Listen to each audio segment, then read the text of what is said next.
হরে কৃষ্ণ বন্ধুরা, আজ আমি নিজের হাতে আমার গোপু সোনার জন্য সিমুই বানাবো। তো চলুন দেখে আসি আমি সিমুইটা কীরকমভাবে তৈরি করি। প্রথমে আমি গ্যাসটা অন করে কড়াইটা বসিয়ে দিয়েছি এবং তারপর কড়াই গরম হয়ে আসলে কড়াইয়ের মধ্যে দিয়ে দিয়েছি সাদা তেল। তেলটা গরম হয়ে আসলে আমি একে একে কাজু, কিশমিশ ও কাঁচা বাদামগুলোকে ভেজে নিয়েছি। বাদামগুলো ভাজা হয়ে যাওয়ার পর ওই তেলের মধ্যে আমি সিমুইগুলোকে কিছুক্ষণের জন্য ভেজে নিয়েছি। সিমুইগুলো লাল লাল হয়ে আসলে তার মধ্যে আমি দিয়েছি হাফ লিটার দুধ।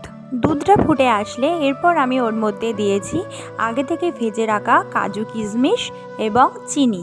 এবার কিছুক্ষণ ফুটিয়ে নামিয়ে নিলেই তৈরি সিমুই। আমার সিমুই তৈরি হয়ে গেছে। এরপর আমি থালার মধ্যে বেরিয়ে তুলসী পত্র দিয়ে গোপু সোনাকে নিবেদন করেছি এবং গোপু সোনাকে নিজের হাতে খাইয়ে মুখ মুছিয়ে দিয়েছি।